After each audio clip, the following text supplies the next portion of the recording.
assess your play from round 1 to round 2, what you saw from your play first round and then second round. Oh, because I didn't do best first round. We're sneaking in both matches here. Sneaky. Yeah, the first match, obviously, like, totally different match. I mean, Shelby going into retirement as well, and then playing late, playing on Ash. It's always just kind of weird, especially for first match. So I felt like today I had a little bit more rhythm. I felt a little bit more calm out there. It was tough to handle kind of the first round situation, but coming into today, I thought we played some like high level tennis, and I thought Sonia played really well. And, you know, luckily I was able to kind of get the break back both sets and then actually serve pretty well in some key moments too. Thank you. Name and affiliation, please. Peter. Peter Bodo. She's won a Grand Slam, but then hit some troubled waters for quite a bit now. You've been incredibly steady and consistent, yet you haven't won that major yet. Who's in a more challenging position? I don't know how to answer that. I mean, I think we all have our own challenges and our own issues that we have to deal with. So it's tough to talk about who has a tougher situation to deal with. So I can't really say on that, but I mean, she's a Grand Slam champion. She's a good player. I mean, she knows she can play at a high level, and I feel like she's been playing a little bit more solid this year, and obviously can still play some great tennis, and is still, I feel like, capable of upsetting a lot of top players as well. So I knew today was going to be really tough, but for me, I guess I've just used a lot of the consistency and the confidence that maybe she hasn't had as much lately, you know, to my best of my ability, I guess, today. But yeah, I don't know how to answer that question. David. Hi, Jess. David Kane, tennis.com. Speaking more broadly about that dynamic, typically to be an American at the U.S. Open is to receive, you know, all the support during the match. And when there's another American on court, how does that change the dynamic? Yeah, I think it's, I don't know, it just feels a little bit more like maybe the crowd isn't fully cheering for you, you know, as if you're playing someone else. I think that there's a little bit of that battle where they know both players and they want Americans to do well. So maybe the atmosphere is slightly a little bit different, but I mean, I felt a lot of support today still, and it was still really fun. And I think the crowd gets into it when there's multiple Americans, because they can just cheer for some really good tennis, as they know, you know, one of us is going to get through to the next round. Neil. You were down in the first set, 3-4, 15-40, slam your racket down. Other than being pissed off at the time, what were you feeling then, and what did you do to just reel off 4 points in a row right after that? No, you're right. I was very pissed off at the time. Not happy. But I've tried to do better. I mean, I know I don't show a lot of emotion, but I still get upset. And I think what I try to think of is, okay, I'm really mad, I'm upset, I'm annoyed, and just get it out, but then just try to reset really quickly. Because I think sometimes when you try to hold it together, you can kind of have a lot of built up tension. So even though maybe my outbursts aren't as extreme, at least for me, they feel more extreme.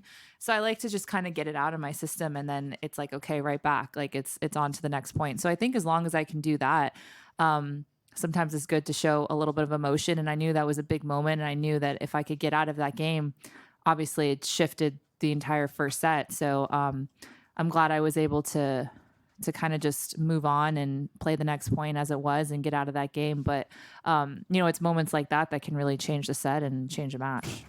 Ava.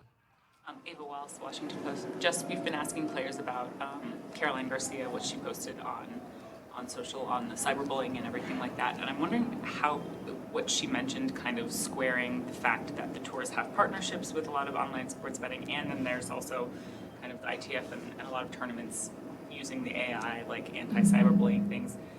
Do you have to square those, and those being two kind of things that don't work together, or does it actually like make sense that if you have one, you should have the other? How do you kind of think about that? Yeah, I heard that some of the AI stuff works with the betting companies to try to combat the bettors that get really upset and send us messages. I mean, I don't know. I mean, I know that's such a big industry, and I know it's something that is there. I think it's great that they're trying to use technology to combat a lot of that, but it's never going to get rid of all of it. So I think, Yeah, I thought what she said was great. I mean, it's something that I don't think people really realize because we're so used to it. And I mean, I just like don't even let anyone send me messages, and I'll turn my comments off sometimes during tournament weeks because it doesn't matter if I win or lose, someone's gonna say something. And honestly, I don't really care that much because I know they're all crazy. But like, I feel bad when like my grandparents like or my I don't know, or on my Instagram and I see some horrible comment and they're like there's this girl that does my social media for my Ready 24, and she was like, you know, you're getting a lot of really bad messages. And I laughed because I'm like, it's so normal for me. I'm like, oh no, don't worry, it's nothing. But she was like gravely concerned that I was like getting death threats on my Ready 24 Instagram page. I was like, no. I mean, it's not normal, but it's totally normal for us. And it's so bad that it's kind of come to that point. But I mean, I think hopefully with technology, they can keep using that to make it better because no one wants to see that online. Like nobody does. And we all know it's from people that are betting, and it doesn't matter win or lose. They're going to say something. So, I mean, yeah, I think it's great that they're working with those companies because it's good for the sport to get people involved. But at the same time, it's not great for players when we have to deal with that. Right, Reem. I just got Rima Boulil, the national UAE. Congrats on the win. Thanks. This is about the WTA finals. I'm wondering, is there a sense among the players that so much is riding on the success of this particular WTA finals, given the past few years, a lot of players kind of lost trust in the process and everything. Can you try and share a little bit how much is riding on the success of this WTA finals, and what are you sensing? Yeah, I mean, of course, like I'm sure the tour would love to snap back from the last couple years of rough finals, but at the same time, there were also like COVID circumstances and like global things that were impacting those decisions. So I think it was kind of, they knew it wasn't going to be great. It wasn't great. And now, you know, they have kind of a new place that we're going to go to for hopefully the next few years at least. And, I think they know I'm assuming it's probably can't be worse. So I think it's definitely going to be better, but also they know that they have somewhere to build for a couple years too, because it just circumstance wise, like having to relocate every year, just, you're never going to be able to grow it and make it great. So I think they feel probably a lot more confident that they actually had time. They could plan it out. They had several years. And I mean, I think for sure it'll be better than it was the last few years. Definitely. It really can't be worse. Okay. Howard. Hi, Howard Fenderich for the Associated Press. How much in general do you pay attention to or even watch men's matches when you're at a Grand Slam tournament? Mm-hmm. And more specifically, I'm just curious your thoughts on Ben against Francis tomorrow, and do you think you might watch any of that? Yeah, I definitely watch a lot of the men's matches. I try to watch a lot of the matches.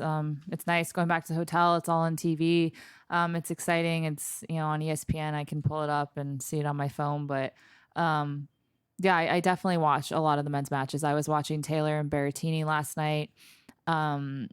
Francis and Ben is going to be obviously a big match. I was hoping that they, all won and made it to the third round because I saw they were going to play each other fairly early in a slam. So that'll be really exciting. But yeah, I like watching men's tennis. I still think women's is more entertaining because they're just so fast and their serves are so good that like sometimes it can get repetitive. But I love seeing the matchups and how they play each other, and even just trying to pick up on things that they like to do. But it's definitely a different game. So I like watching and learning, and obviously, and I watched Novak a little bit last night too. Willie.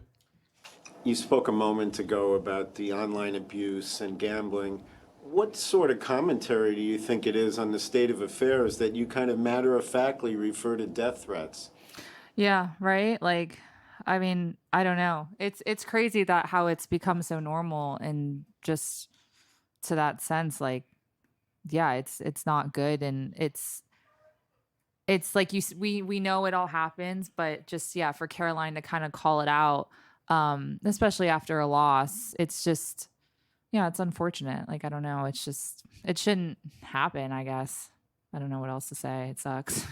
How did you arrive at your approach to this? Was there any one particular message or any discussion that led you to your approach to kind of disregard these things?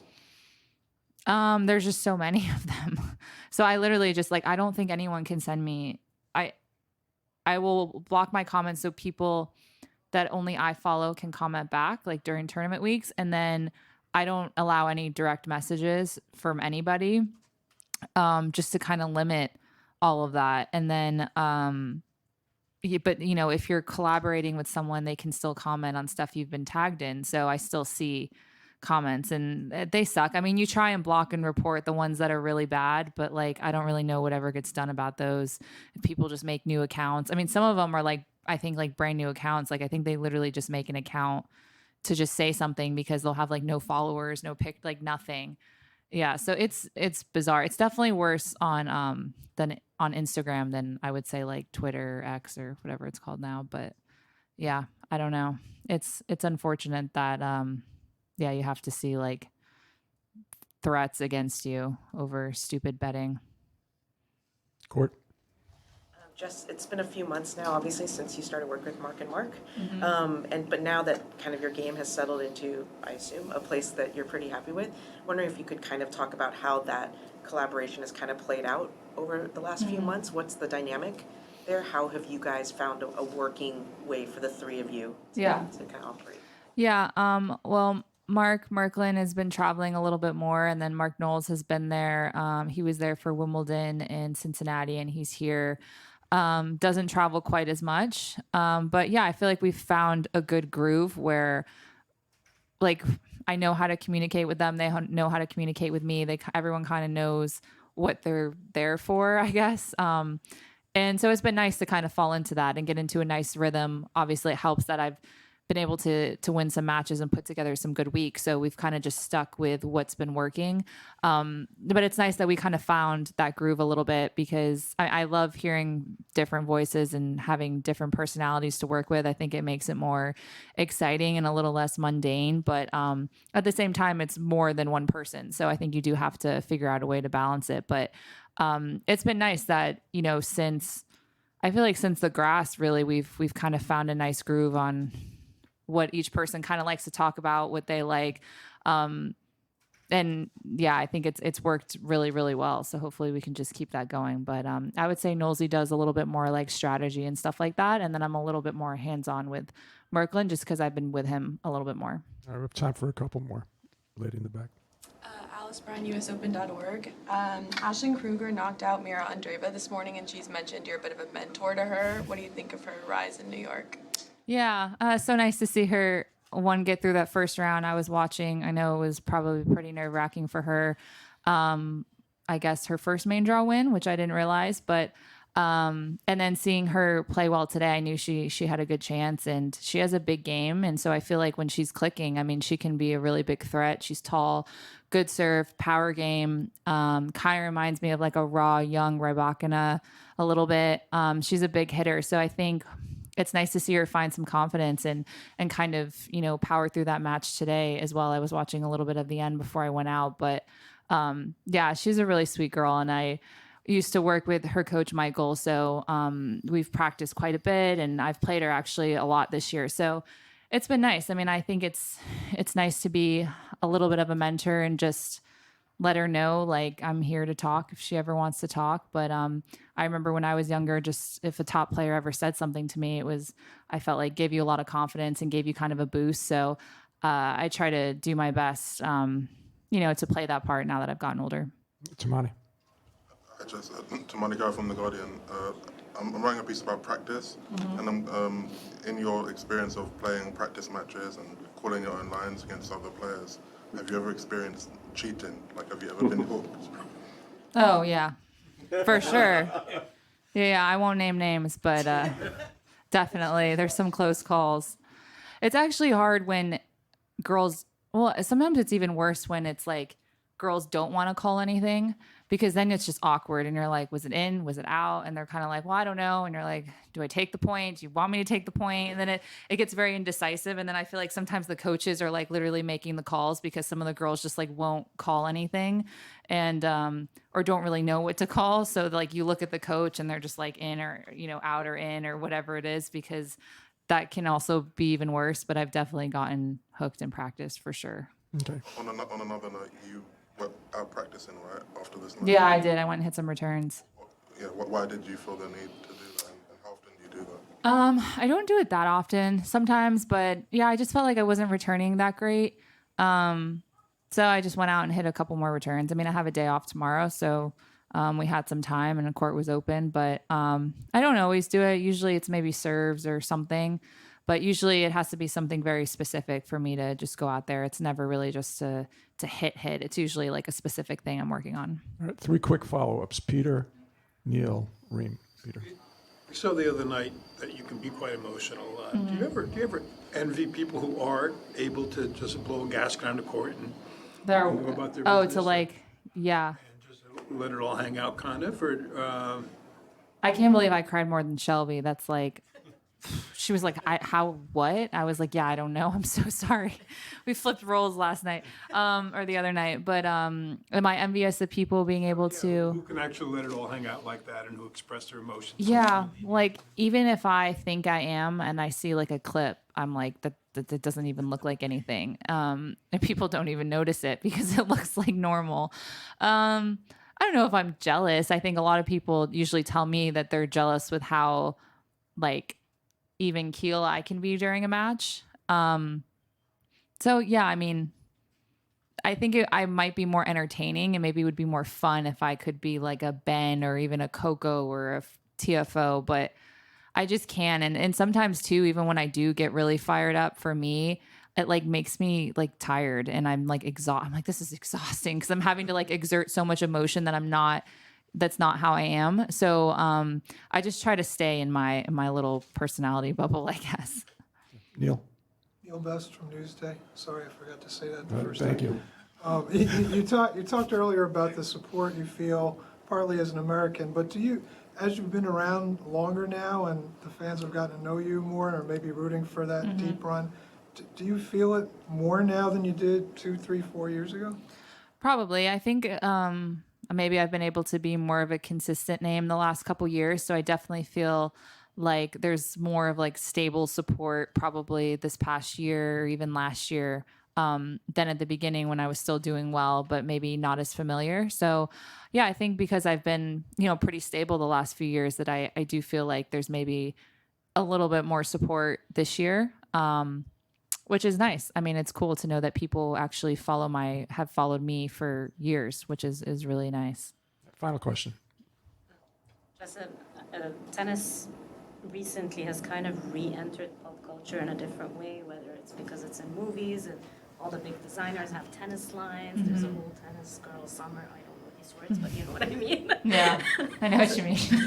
Thank you. So I'm wondering if you have felt it on site here as the biggest tournament in America. Have you felt that there's more people around, or is there a sense that it's different? Yeah, I mean, I feel like especially here. I mean, Wimbledon. I feel like you kind of feel it. You always feel it at the slams. Wimbledon, definitely, but I feel like here the last few years, yeah, it's really gotten more. There's more celebrities. There's more people coming. Like it just seems like it's gotten bigger and bigger every year.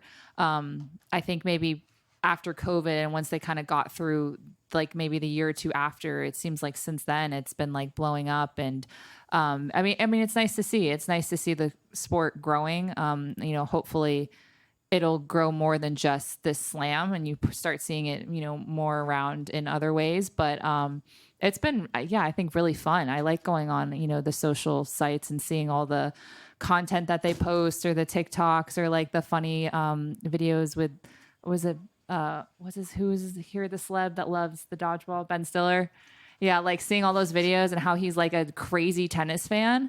I'm like, that's so cool. So I think it's great. I as they keep pushing that, I mean, I think it draws more and more fans and maybe people that aren't actually tennis fans. So I'm excited to see it hopefully grow outside of just this tournament. But it definitely feels like it's become bigger the last few years. Okay, thank you, everyone. I don't know. I don't know why we're having a moment, but I'm here for it. Thank you. Thank you.